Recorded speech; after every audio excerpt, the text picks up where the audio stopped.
योऽन्तः प्रविश्य मम वाचमिमां प्रसुप्ताम् सञ्जीवयत्यखिलशक्तिधरः स्वधाम्नाम् अन्यांश्च हस्तचरण श्रवणत्वगादीन् प्राणान्नमो भगवते पुरुषाय तुभ्यम्।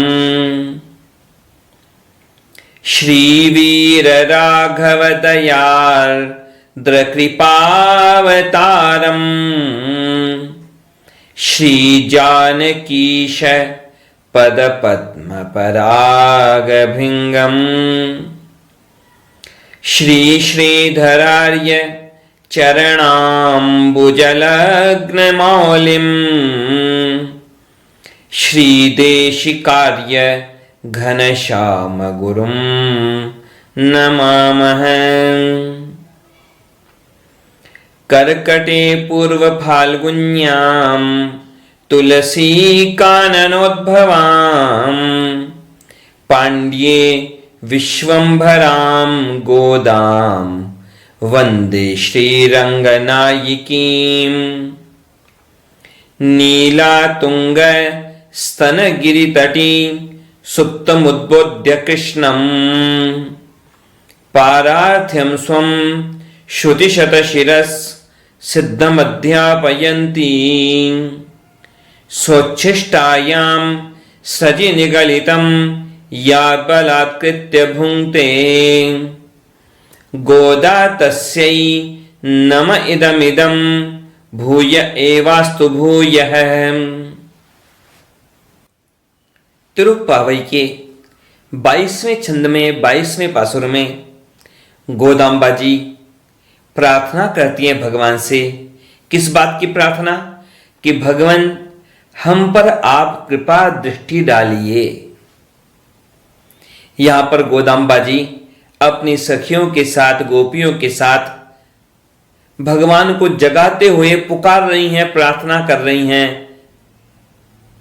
बड़ा सुंदर वर्णन है वहां पर कि भगवान जैसे पृथ्वी पर शासन करने वाले अनेक राजा अपने अभिमान का नाश होने पर आपकी शरण में आते हैं और आपके सिंहासन के पास में हाथ जोड़े खड़े रहते हैं।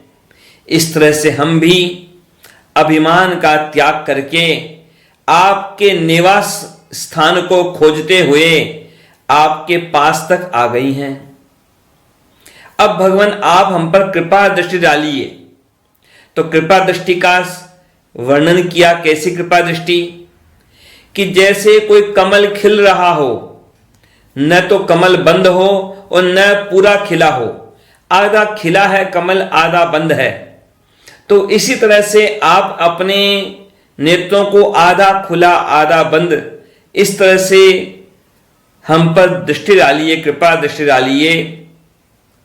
भगवान जैसे चंद्रमा का उदय होता है, सूर्य भगवान का उदय होता है, उसी तरह से आपके नेत्रों से कृपा कटाक्ष हम पर पड़ेंगे तो हमारे सारे शाप नष्ट हो जाएंगे, पाप नष्ट हो जाएंगे।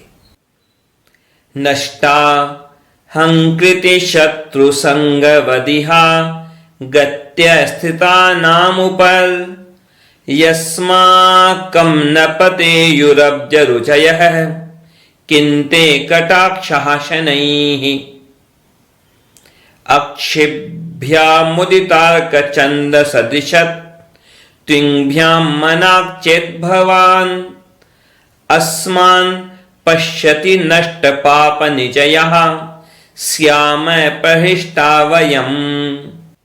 गोपियां भगवान से प्रार्थना करती हैं, भगवान कि किसी भी कारण से आप हमारी उपेक्षा करेंगे यदि भगवान, तो भगवान हमारे पास दूसरा कोई उपाय नहीं है, दूसरी कोई शरण नहीं है, दूसरा कोई आश्रय नहीं है।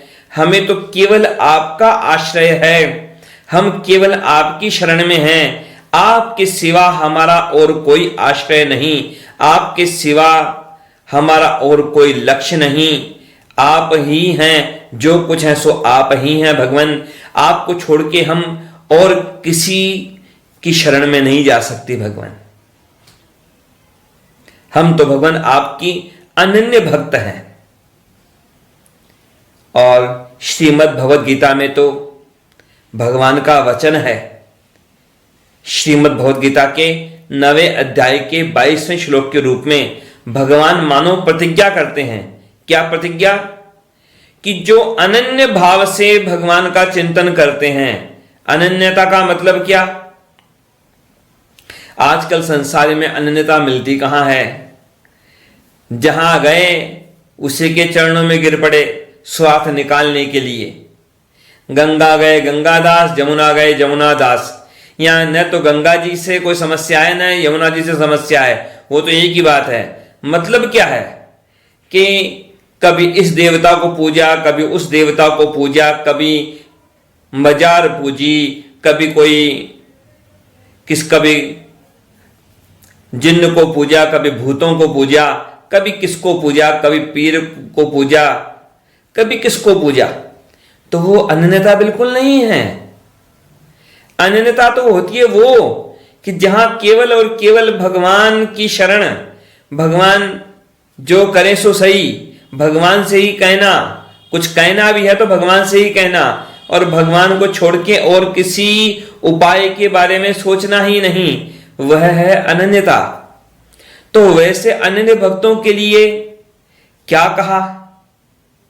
भगवान ने कहा कि जो अनन्य भक्त होते हैं मेरे, तो वैसे अनन्य भक्तों के योग क्षेम का मैं वहन करता हूं। वहन करने का मतलब जैसे कोई भार ढोता हो, कोई वजन की चीज को कंधे पर उठा करके चलता हो, तो वैसे भगवान यहां पर कह रहे हैं स्पष्ट कि योग क्षेम का मतलब क्या? कि जो चीज प्राप्त नहीं है और प्राप्त होनी चाहिए, तो भगवान उसकी प्राप्ति करवाते हैं अपने भक्तों को। और भक्तों के पास जो चीज उपलब्ध है पहले से और वह वस्तु रहनी चाहिए, तो भगवान उसकी रक्षा करते हैं। योग यानी नई वस्तु जोड़ना, और क्षेम मतलब जो है उसकी रक्षा करना। तो भगवान दोनों कार्य करते हैं। अपने भक्तों के पास जो कुछ है उसकी रक्षा करते हैं, और जो उनके पास नहीं है लेकिन होना चाहिए उसकी प्राप्ति करवाते हैं भगवान अपने भक्तों को। अनन्याश्चिन्तयन्तो माम ये जनः पर्युपासते तेषां नित्याभियुक्तानां योगक्षेमं वहाम्यहम्। गोपियों का तो भाव वही है, वे तो अनन्य भक्त हैं। उनकी दृष्टि में भगवान के सिवा और कुछ नहीं। उनके लक्ष्य भगवान, उनके साध्य भी भगवान, साधन भी भगवान, जो कुछ है सो भगवान ही भगवान। और उनका भाव ऐसा है कि वो भगवान का आश्रय छोड़ के कहीं जाएं तो कहां जाएं। भगवान के भक्त भगवान को छोड़ के और कहीं नहीं रह सकते। संसार में क्या होता है? संसार में तो होता है कि तू है तो तू सही, तू नहीं तो और सही। कोई भी है तो बस उनके साथ संबंध लोगों के होते हैं। कैसे होते हैं कि बस स्वार्थ के संबंध होते हैं।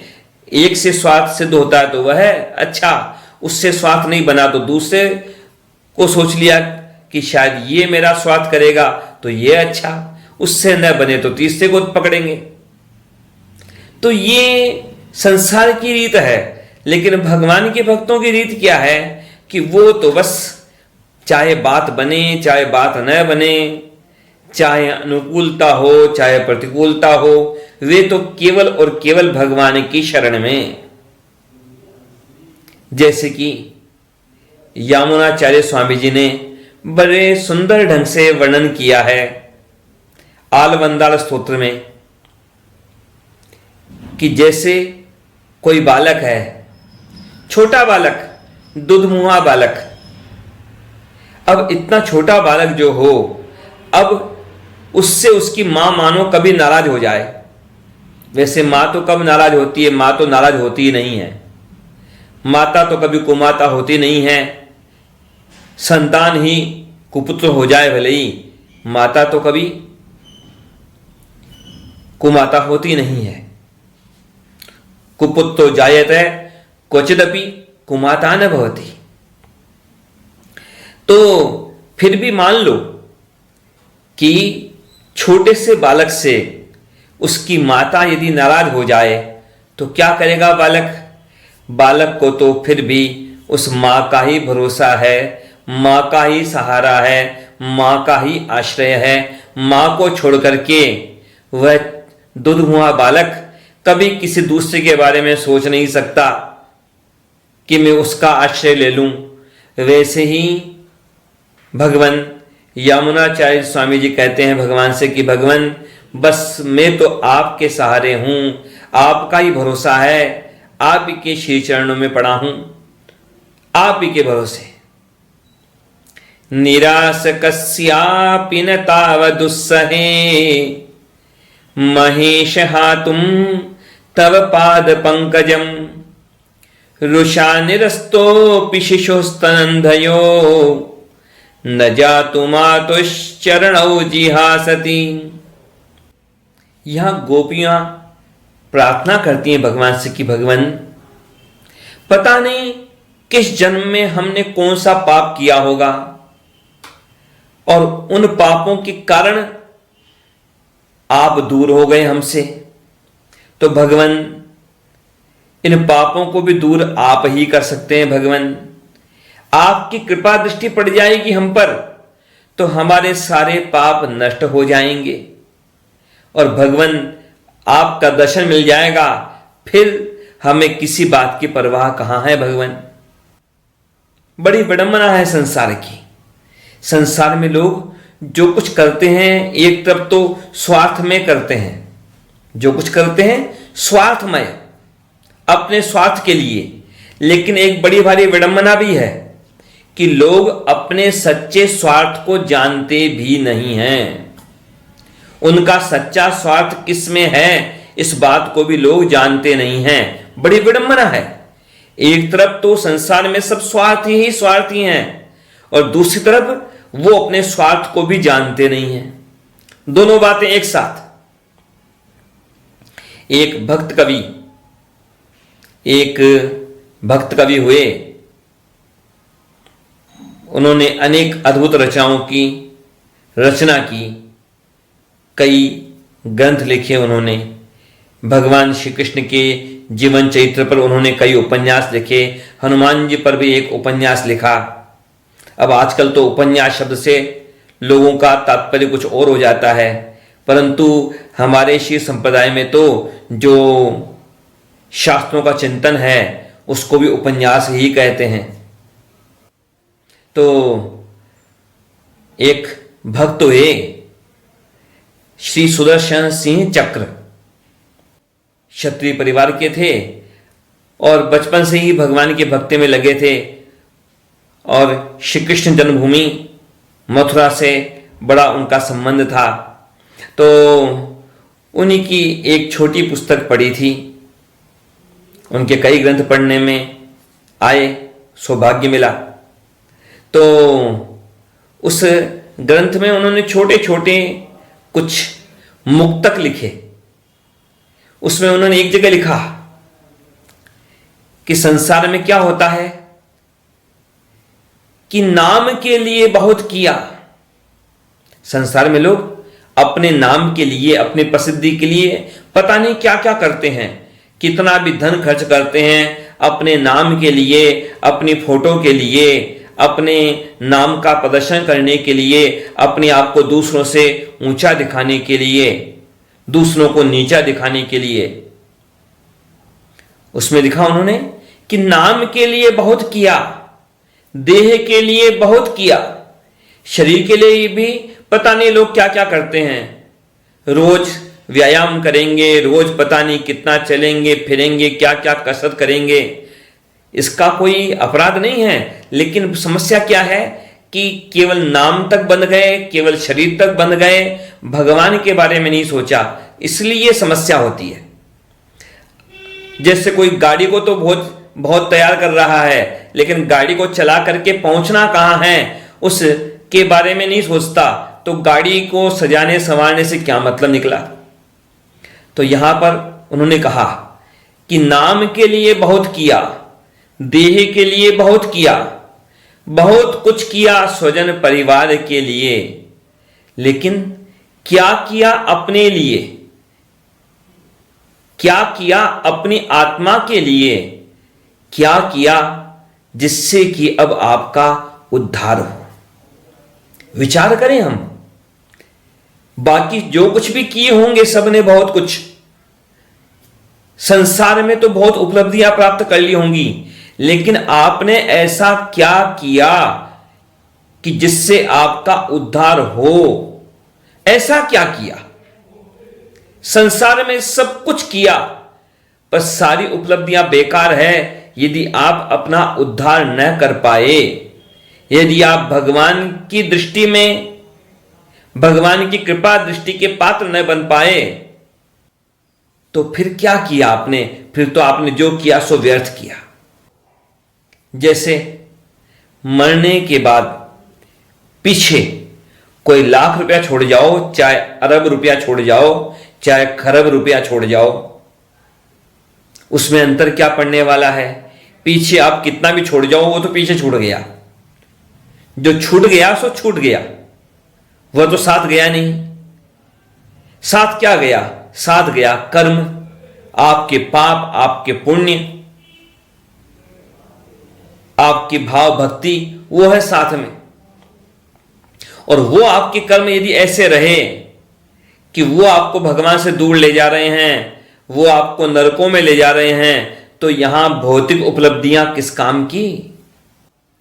यहां पर गोपियां तो प्रार्थना करती हैं, गोदाम्बा जी प्रार्थना करती हैं भगवान से कि भगवान इस संसार में पृथ्वी के किसी कोने का कोई छोटा मोटा राजा बनना भी आपकी कृपा का फल है, क्योंकि उससे उसको अवसर मिलता है कि वह ज्यादा सामर्थ्य वाला व्यक्ति है तो ज्यादा शुभ कर्म कर सकता है। लेकिन विडंबना क्या होती है, सामर्थ्य आया नहीं, धन संपत्ति पद प्रतिष्ठा आते ही क्या होता है, अहंकार। अहंकार यानी क्या कि बस अपने आप को सर्वे सर्वा मान लेता है व्यक्ति कि मैं जो करूं सो सही, कोई धर्म नहीं, कोई शास्त्र नहीं, अपने आप को ही सबका निर्णायक मान लेता है। लेकिन होता क्या है, होता है तो वही, आखिर वैसों का होता तो है विनाश ही। कहते हैं ना, एक लख पूत सवालख नाती, ता रावण घर दिया न बाती। बड़ी उपलब्धियां थी, सोने की लंका थी। आजकल सोने का कोई कमरा तो बना के दिखा दो भैया, वहां तो पूरा शहर ही सोने का था बना हुआ। कोई बहुत बड़ा धनवान हो तो जरा एक सोने से बना हुआ एक कमरा ही बना के दिखा दो भाई खुद के लिए। लेकिन क्या हुआ रावण का, सारी उपलब्धियां शून्य हो गई, बल्कि उपलब्धियां दोष बन गई, क्योंकि उसकी उपलब्धियां उसे भगवान के निकट नहीं ले गई, उसको भगवान से दूर ले गई। कबीरदास जी ने कहा, बड़ा स्पष्ट कहा, कबीरदास जी बड़ी सटीक बातें बोलते हैं, कोई फॉर्मेलिटी नहीं, कोई घुमाव छिपाव नहीं, सीधी सटीक बात। चुभे तो चुभे, बल्कि संत तो जगाने के लिए बोलते हैं। तो अब सोए हुए को लोरी सुनाओगे, सहलाओगे तो वह तो और सो जाएगा। संत का काम होता है जगाने का काम, गुरु का काम होता है जगाने का काम। कबीरदास जी बिल्कुल जगाने का काम करते हैं, और जगाने के लिए तो झंझोड़ना पड़ता है। तो कबीरदास जी का एक दोहा है, सीधा कहा, झूठे सुख को सुख कहे, मानत है मन मोद। कि संसार का जो भी सुख है वास्तव में ये सब झूठा है। झूठा क्यों है, क्योंकि यह तात्कालिक है। तात्कालिक जैसे, और बाकी भी हर संसार का हर सुख बाद में दुख बनता है। मीठा अच्छा लगता है, ज्यादा मीठा खा लिया, लो भाई शुगर हो गई। नमक अच्छा लगता है, ज्यादा खा लिया, लो भाई बीपी हाई हो गया। तो हर चीज संसार की ऐसी ही समस्या करती है।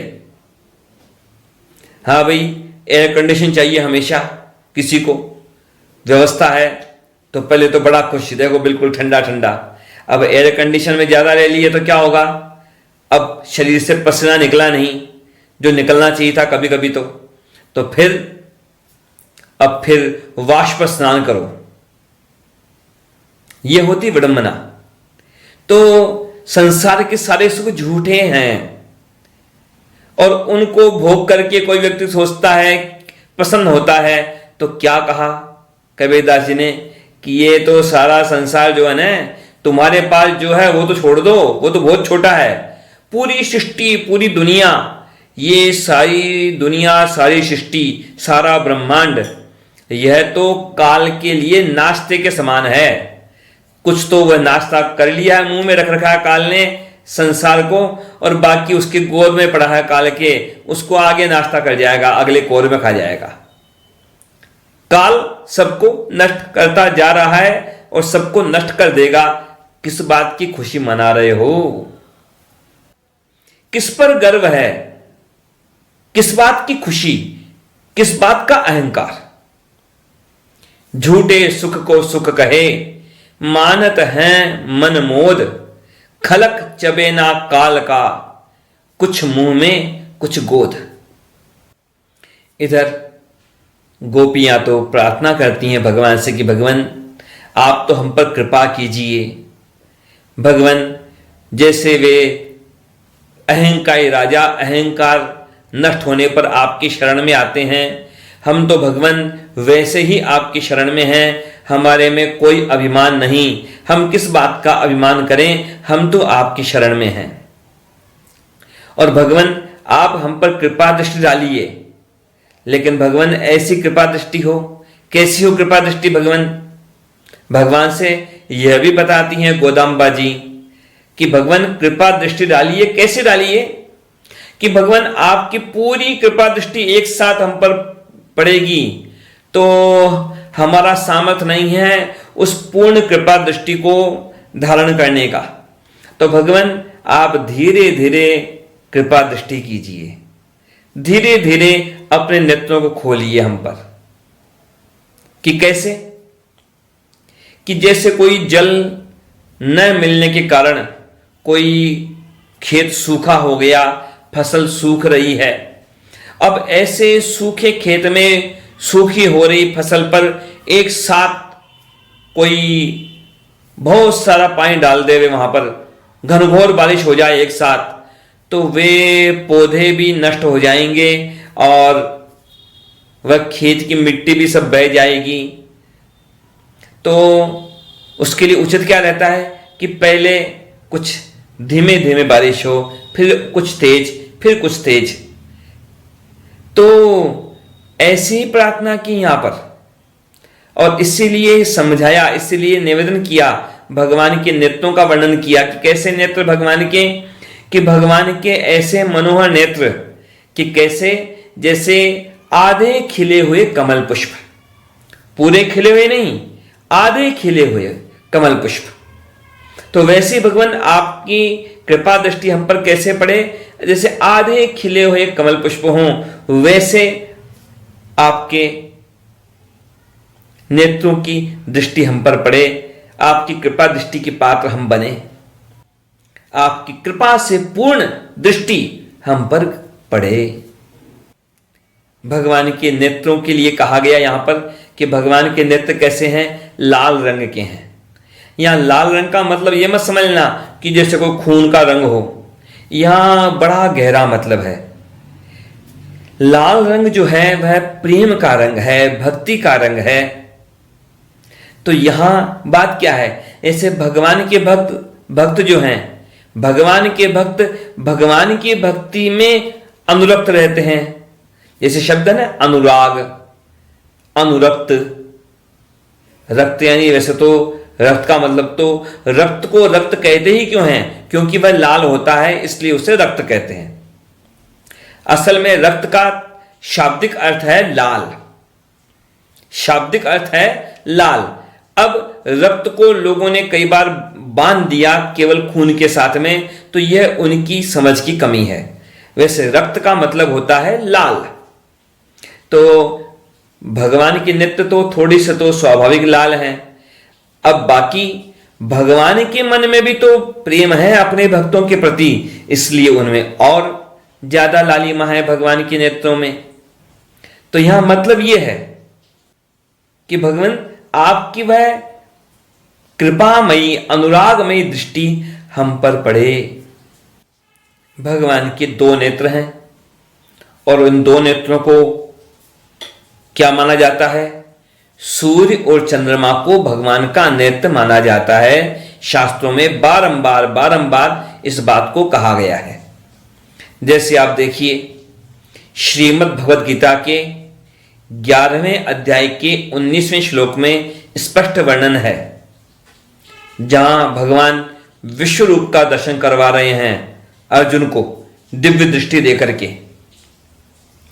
अनादि मध्यांतमनंत वीर्य मनंत बाहुम शशि सूर्य नेत्रम पश्यामि त्वां दीप्त हुताश वक्त्रम स्वतेजसा विश्वमिदं तपंतम। तो यहां स्पष्ट कहा है शशि सूर्य नेत्रम। भगवान के नेत्र क्या है? सूर्य और चंद्रमा। यहां पर एक बड़ा अद्भुत अलंकार का प्रयोग हुआ। साहित्य में, काव्य में बहुत सारे अलंकार होते हैं, शब्द अलंकार, अर्थालंकार। सबसे ज्यादा जो अलंकार प्रयोग में आते हैं उपमा, उत्प्रेक्षा। उपमा अलंकार के कई भेद हैं, तो यहां पर एक उपमा अलंकार के एक प्रकार का उपयोग किया गया, अभूतोपमा। कि कैसी बात? अभूतोपमा क्यों कहा गया? कि बड़ी अद्भुत बात यहां पर। अब देखिए, जो सूर्य हैं और जो चंद्रमा हैं वे विपरीत स्वभाव वाले हैं। सूर्य का उदय हुआ, दिन हो गया, और चंद्रमा का उदय कब? कि जब रात्रि हो। उदय तब होता है, वर्तमान तो दोनों रहते हैं, दोनों का अस्तित्व तो दिन हो रात हो उनका अस्तित्व तो है, पर हमारी दृष्टि में कब आते हैं? जब दिन होगा तब हमें सूर्य भगवान का दर्शन होगा। चंद्रमा की दर्शन कब होगा? जब रात्रि होगी तो दर्शन होगा। अब यह अलग बात है कि उस समय चंद्रमा कब उदय हो, कब अस्त हो, उस दिन उदय हो कि न हो, क्योंकि वो भी उसका अलग अलग समय होता है, पक्ष के हिसाब से, तिथि के हिसाब से।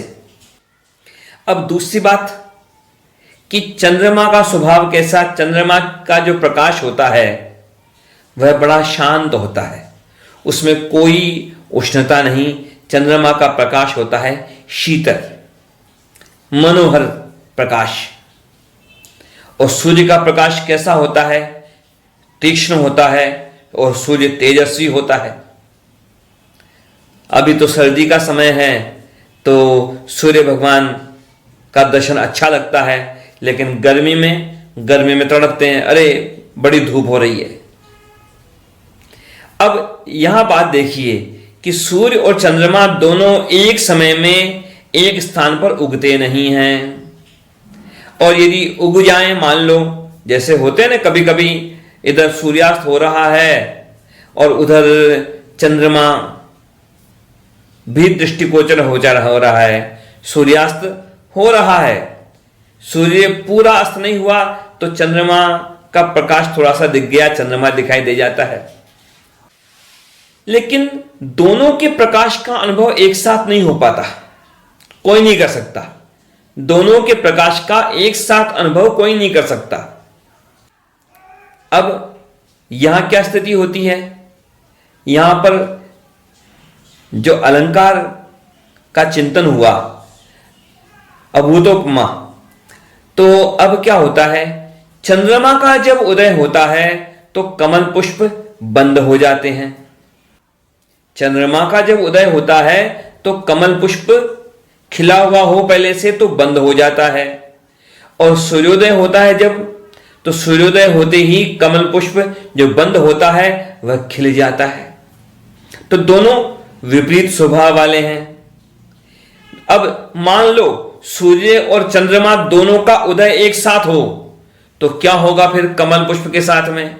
तब तो भाई सूर्य के कारण से वह खुलना चाहेगा और चंद्रमा के कारण से बंद होना चाहेगा, तो फिर तो वह आधा खुला रहेगा आधा बंद रहेगा।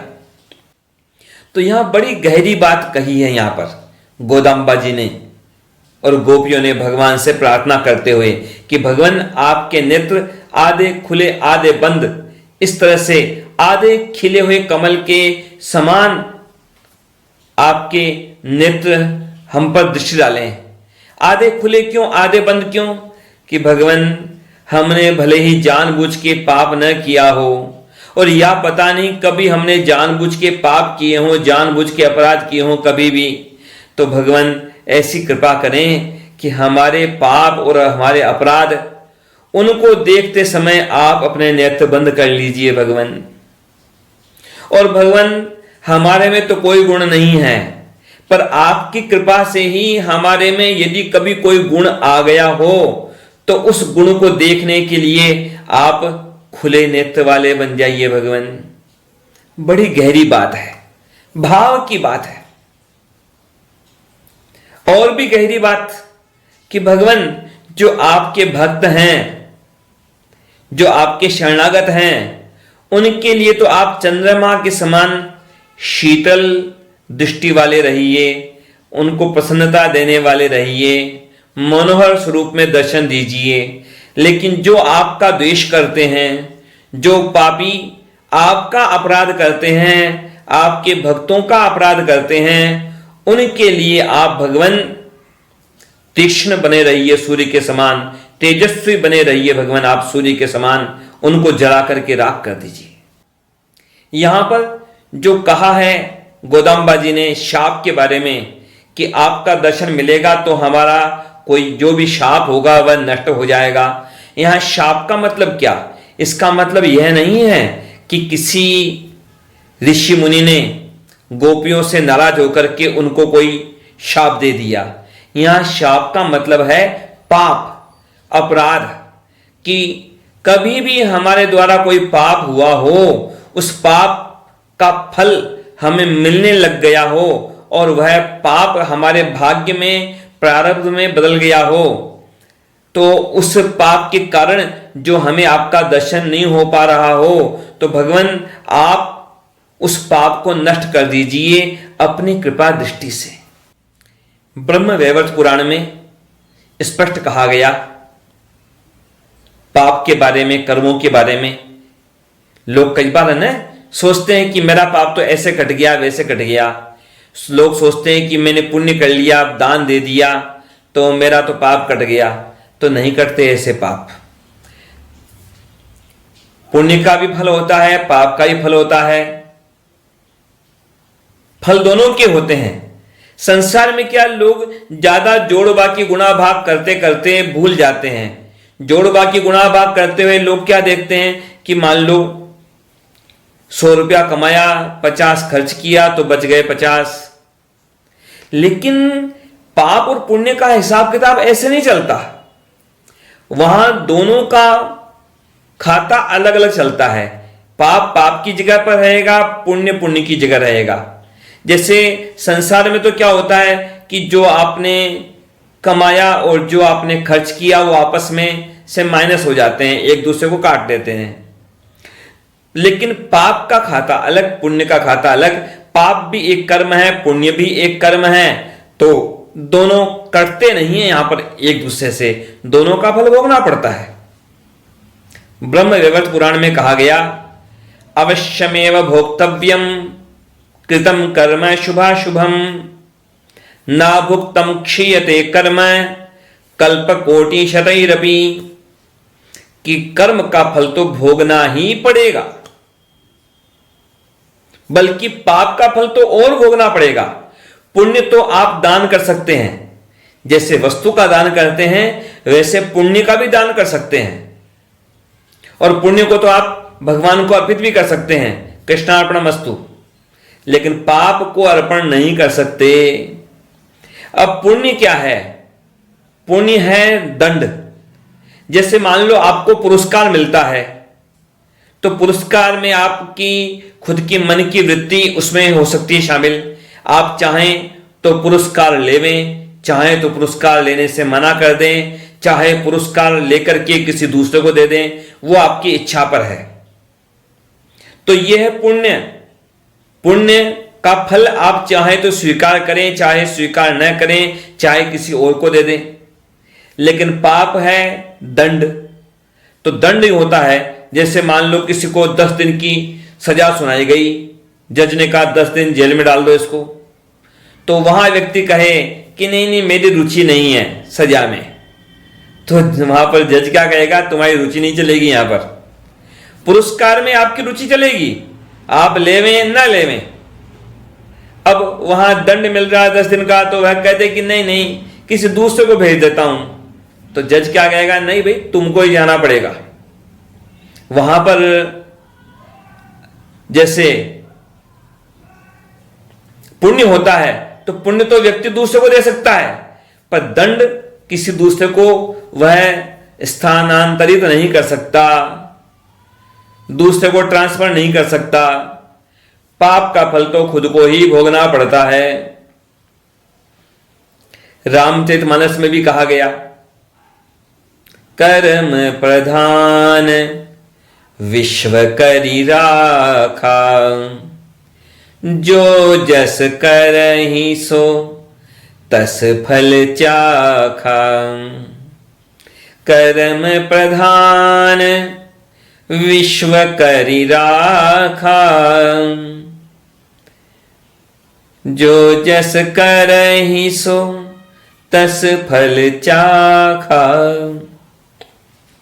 ये संसार कर्म प्रधान बनाया भगवान ने, जैसा करोगे वैसा भोगना पड़ता है।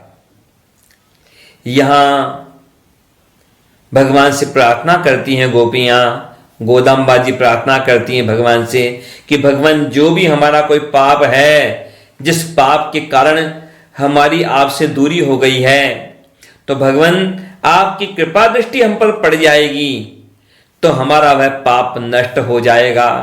आपकी कृपा दृष्टि पड़ने के बाद फिर कोई पाप बाकी नहीं बच सकता।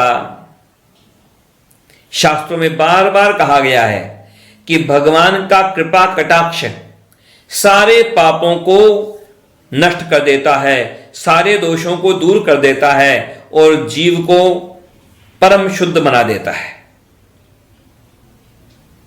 जैसे कि वाल्मीकि रामायण में ही देखिए आप, भक्तिमती शबरी माता ने राम जी से क्या कहा? अरण्य कांड का प्रसंग है, 74वें सर्ग का 13वां श्लोक। तवाहं चक्षुषा सौम्य पूता सौम्येन मानद, गमिष्याम्यक्षयान् लोकांस त्वत्प्रसादात् अरिंदम। यानी तात्पर्य यह था शबरी माता का कि भगवान आपकी कृपा दृष्टि मुझ पर गिरी तो मैं परम पवित्र हो गई, मेरे कोई भी जो भी पाप ताप थे वे सब नष्ट हो गए आपकी कृपा दृष्टि मुझ पर गिरने से। और भगवान का तो स्वयं का वचन है रामचरितमानस में ही कि जब कोई जीव भगवान के सामने जाता है तो भगवान कहते हैं कि मैं तो उसी समय उसके करोड़ों जन्मों के पापों को नष्ट कर देता हूं। सन्मुख होई जीव मोहि जबहि, जन्म कोटि अघ नासहि तबहि। करोड़ों जन्मों के पापों को भगवान तत्काल नष्ट कर देते हैं, लेकिन वहीं पर अब प्रश्न उठता है कि फिर सबके पाप नष्ट क्यों नहीं हो जाते? तो वहां पर भगवान ने कह दिया साथ साथ तत्काल ही कि नष्ट इसलिए नहीं होते क्योंकि अधिकतर जीवों का स्वभाव है पाप करने का स्वभाव है। भजन करने का स्वभाव है ही नहीं, तो वे पाप करने में लगे रहते हैं, भजन करना आरंभ ही नहीं करते। अब भजन का मतलब यह मत समझ लेना कि गाना बजाना जो होता है वही भजन है। भजन का मतलब है भगवान को प्रसन्न करने वाला कार्य करना। संसार को दिखा करके आपने जो भी किया उसे भजन नहीं कहते हैं। भजन होता है कि केवल भक्त और भगवान, बीच में और कोई नहीं, केवल भगवान को प्रसन्न करने के लिए जो कार्य किया जाता है या जिन कार्यों से भगवान प्रसन्न होते हैं उसे कहते हैं भजन। उसमें तो हर कार्य भजन बन सकता है। झाड़ू लगाना भजन बन सकता है, शबरी का भाव हो तो, कि हां भाई भगवान आएंगे। हर कार्य भजन बन सकता है। तो भगवान ने कहा कि लोगों का स्वभाव ही ऐसा है, और फिर जो दुष्ट होते हैं, पापी होते हैं, वो तो मेरे सन्मुख आते ही नहीं हैं। तो उनके पापों को मैं नष्ट करूं तो कैसे करूं? वो सामने आते नहीं, वो भजन शुरू करते नहीं, इसलिए उनके पाप नष्ट होते नहीं। पापवंत कर सहज सुभाऊ, भजन मोर तेहि भावन काऊ। जो पे दुष्ट हृदय सोई होई, मोरे सन्मुख आव की सोई। और वैसे भी आप देखिए कि जो पापी होते हैं, दुष्ट होते हैं, वे कभी मंदिर जाते भी हैं ना, तो वे मंदिर को देख लेंगे, लोगों को देख लेंगे, मोबाइल को देख लेंगे, मोबाइल में अपनी फोटो खींच लेंगे, दाएं बाएं की फोटो खींच लेंगे, बाकी सब कुछ देख लेंगे, बाकी सारी चर्चा कर लेंगे, लेकिन भगवान का दर्शन रह जाएगा। यह देख लेंगे कि उनको माला मिली ना मिली, यह देख लेंगे कि उनको कोई विशेष, उनका कोई स्पेशल ट्रीटमेंट हुआ कि नहीं हुआ, लेकिन ये नहीं देखेंगे कि मैं किसके लिए यहां आया हूं, भगवान का दर्शन करने आया हूं। कभी कभी तो लोगों के मुख से निकल जाती है बात कि हम तो सम्मान के लिए आते हैं यहां पर। मतलब मंदिर में किस लिए आते हैं? कि सम्मान प्राप्त हो, इसके लिए आते हैं। जो हृदय में होता है वह कभी ना कभी निकल जाता है। तो सम्मान की कामना से आते हैं, सम्मान प्राप्त करने आते हैं, दर्शन करने के लिए नहीं जाते। तो दर्शन जब करते ही नहीं है, और सन्मुखता का मतलब क्या हुआ? सन्मुखता का मतलब यह नहीं है कि आमने और सामने, आमने सामने तो शत्रु भी खड़े होते हैं। भाव कैसा है आपका? सम्मुखता का मतलब यह है, शत्रु हमेशा आमने सामने खड़े होते हैं, अगल बगल नहीं खड़े होते, आमने सामने खड़े होते हैं लड़ाई करने के लिए। लेकिन उससे सम्मुखता थोड़ी हो जाती है। सम्मुखता का मतलब है समर्पण, भक्ति भाव, अनन्यता। सम्मुखता वह है। तो भगवान ने स्पष्ट कह दिया, वास्तव में सम्मुख होके कोई आ जाए, शरणागत होके आ जाए, अनन्य बन के आ जाए, तो उसके करोड़ों जन्मों का पाप उसी क्षण नष्ट कर देता हूं। और भगवान के भक्त तो दोनों बातें चाहते हैं, दो बातें चाहते हैं। दो बातें क्या? कि वे स्वयं अपने नेत्रों से भगवान का दर्शन कर लें, और भगवान अपनी कृपा दृष्टि से उनको देख लें। भक्त दोनों बातें चाहते हैं, भगवान उन पर कृपा दृष्टि डालें और वे अपने नेत्रों से भगवान के स्वरूप का दर्शन कर लें। लेकिन दोनों बातें मान लो न बन सके तो क्या चाहते हैं? कि दो में से एक बात तो बन जाए। कहां पढ़ा था? किसी कवि का लिखा हुआ, भक्त का लिखा हुआ दोहा, कि कैसा दोहा? उसमें भाव था कि मानो कोई व्यक्ति अपने प्रियतम भगवान की प्रतीक्षा कर रहा है कि भगवान का दर्शन मिले। अब दर्शन की आस में सूख करके कांटा हो गया। अब इधर हालत क्या हुई कि कौवे इकट्ठा हो गए। कौवे किस लिए? मांस भक्षी प्राणी, तो उनका तो जीवन इसलिए चलता है कि कोई मरे तो उनको भोजन मिले। उनके लिए तो कईयों की मृत्यु भी उनके लिए कामना होती है, कई दुष्ट प्राणियों के लिए। तो कौओं को जब देखा कि ये तो मेरा मांस नोचने के लिए इकट्ठा हुए हैं, तो उस भक्त ने क्या कहा?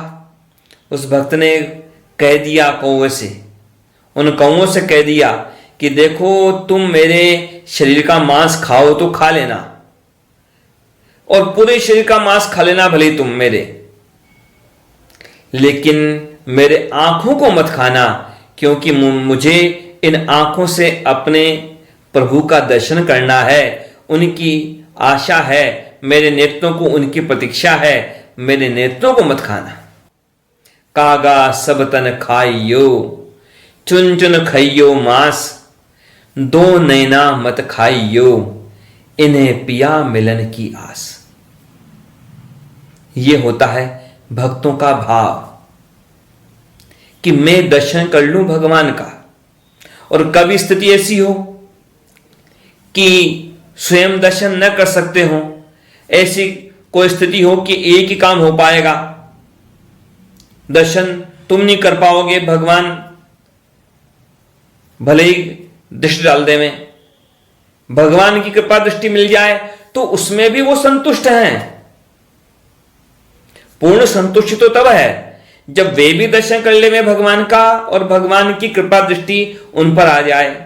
लेकिन दोनों बातें न बनती हों तो ऐसी बात हुई कि ऐसा हुआ, कहीं पर कोई मंदिर था भगवान का, और वहां पर एक अंधा आदमी रोज मंदिर जाता, लाठी लेकर के, टेक टेक करके, सहारा लेकर के मंदिर जाता। अब वैसे ही लाठी के सहारे परिक्रमा करता, थोड़ी देर भगवान के सामने खड़ा रहता। अब जो रोज आता और ये सब काम करता, तो एक आदमी ने पूछ लिया उस अंधे आदमी से कि अरे भले आदमी, यहां तुम क्यों आते हो मंदिर में? कि भगवान के लिए आता हूं। कि अरे भगवान के लिए आते हो तो तुम्हें तो आंखों से दिखता नहीं है, तो तुम यहां आते क्यों हो? तुम भगवान का दर्शन कर नहीं सकते, तुम्हारे पास तो आंख नहीं है, नेत्र नहीं है, तुम भगवान को देख नहीं सकते, भगवान का दर्शन नहीं कर सकते, तो फिर मंदिर आने का तुम्हारा मतलब क्या है? वह अंधा था, नेत्र से अंधा था, लेकिन ज्ञान से, भक्ति से अंधा नहीं था। उस अंधे भक्त ने बड़ी सुंदर बात कही, बहुत महत्वपूर्ण बात कही। कह दिया कि देखो भाई, मुझे नहीं दिखता आंखों से, लेकिन भगवान को तो दिखता है ना कि मैं यहां आया हूं। बस यही बात महत्वपूर्ण है। हमें कुछ दिखे न दिखे, भगवान को तो सब दिखता है।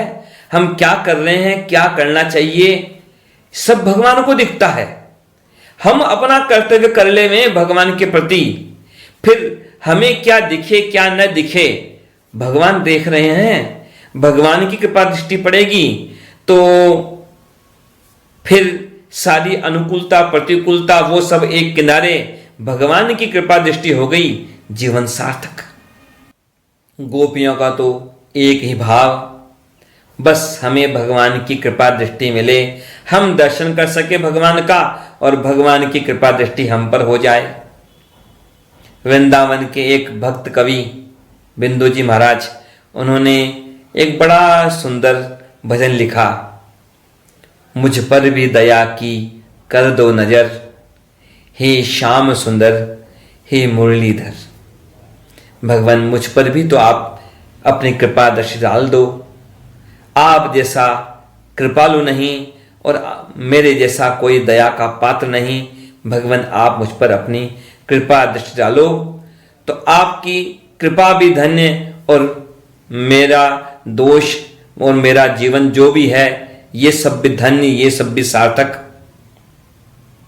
श्री गोदा रंगनाथ भगवान के श्री चरणों में प्रार्थना है कि जैसी आतुरता व्याकुलता है गोदाम्बा जी के मन में, गोपियों के मन में भगवान की कृपा दृष्टि के लिए, हमारे मन में भी वैसी ही व्याकुलता हो, तत्परता हो, हम भगवान की कृपा दृष्टि के पात्र बन सके। हम सब संसार के हर व्यक्ति भगवान की कृपा दृष्टि के पात्र बन सकें, यही प्रार्थना है श्री गोदा रंगनाथ भगवान के श्री चरणों में। जय श्री मंदार।